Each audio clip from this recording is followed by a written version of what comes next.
You know, growing at 2.1%, not bad. That was better than thought for the second quarter, and it did handily beat some estimates out there. It is still, however, down from the 3.1% growth in the economy we experienced in the first 3 months of the year. Now, the president tweeting that this isn't on him, that it's really on the Federal Reserve, and if not for all of those rate increases, we'd be doing a lot better right now. That's something that economist Steve Moore has mentioned once or twice on this show. Kingview Asset Management's Chief Investment Officer Scott Martin here with us as well.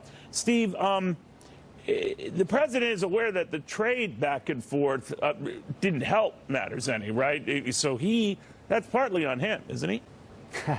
Well, you know, I think that there has been a little bit of a negative impact on GDP, clearly in terms of some of the business spending because of the ongoing trade tensions between China and the U.S. And by the way, I support what the president's doing, but this is kind of short-term pain, Neil, for long-term gain of getting a better deal with China. Right. But I also find myself in agreement with Trump. It won't surprise you that I do think the Fed has been too tight, and I think that has knocked as much as a half a percentage point off of growth. I mean, you go back to the summer of 2018 before these big rate increases that the Fed put in place in September and December, and the economy was growing at 3.5%. So the president's frustrated. But I think, look, the third quarter is off to a pretty, good start, and I think that, we're going to get back to that 3% growth path, which is what we've been aiming for.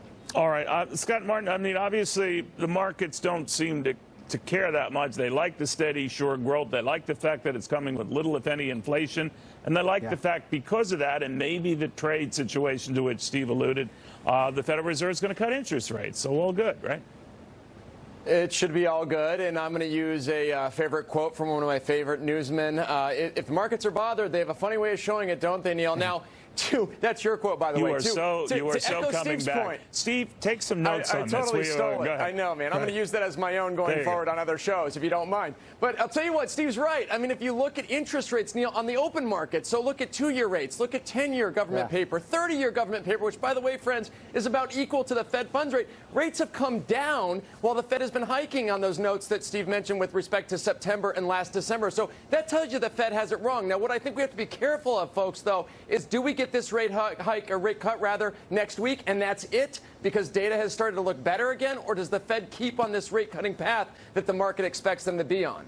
Neil, one quick thing about this, that the stock market rise, which has been gigantic, we're now up 50% since Trump was elected, and we've had a nice, run on the market in recent weeks. There is a kind of wealth effect, and one of the things that's propping up spending, we were disappointed in the business spending, Neil. We want businesses to be capital investing. And this is all consumer-driven in this go-round. Right? Yeah, it really is. And so what you're getting is this kind of wealth effect of people feel a little richer in the pocketbook and they're spending. That's a good thing. We were a little disappointed in those business spending numbers, and I do think that's, some of my friends at the White House disagree with me on this, but I think there's an uncertainty about where this trade war is headed, and that makes businesses a little bit reluctant to invest. When you were there and working with him, and he wanted you on the Fed, Steve, I mean, this going after the Federal Reserve constantly, it was second only to going after Bob Mueller and the witch hunt investigation and everything else.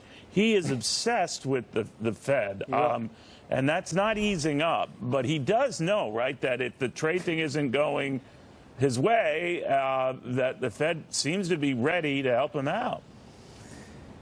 Well, look, he has had this dispute for 6 months, more, a year, with the Fed, and he's been very vocal about it. My feeling is that Trump has been right, and I don't have a problem with the president speaking out. I don't think he should be quite so critical of the Fed. I mean, look, go back to what Scott was just saying. Think about this, Neil. We got the lowest unemployment rate in 50 years. We've got record low interest rates. We got no inflation in the economy. We've got wages rising. I mean, this is a pretty darn good economy we have right now. And, 2%. 7 million jobs open, too? Yeah, well, we got, 7.5 million job openings. No, there's no doubt about it. You're absolutely right on all of the above. I just think you just take a chill pill on pointing fingers and just get over it. He's right. The 7 rate hikes the Fed was doing under his administration, you might have put a chill on it. In fact, Neil, I would make the case that one of the things that's slowing down the economy a little bit, I wonder what Scott thinks about this, is employers are literally running out of workers to hire. And that, or they might be getting nervous, or they might be getting nervous about this trade thing. I don't know. But is it your sense, Scott, looking at this, that it's all going to work out? I mean, I don't know when they all get to meet each other in China next week, whether they'll cobble something together. Do the markets need a deal soon, or they're just happy waiting this out? Yeah, I love how you said that. It's all going to work out. We're going to get together, have a few laughs, I didn't say that. I think it's your greedy, money-grubbing friends that's what they want.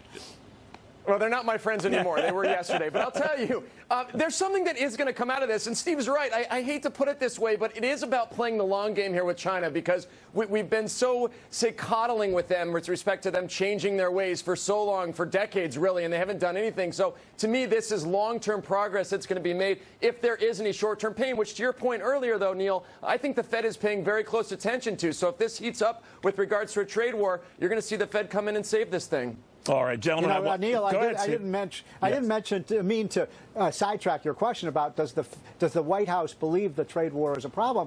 It depends on what economists you listen to, and some of them actually think that the tariffs are reducing the trade deficit, which then would increase growth. So there's a lot of disparate groups and voices in the White House about this trade situation. And you always honestly answer my questions. The answers are a little questionable. And watch out what it does to the dollar. How about that? Exactly. All right. Guys, thank you both very, very much. Okay. We shall soon see.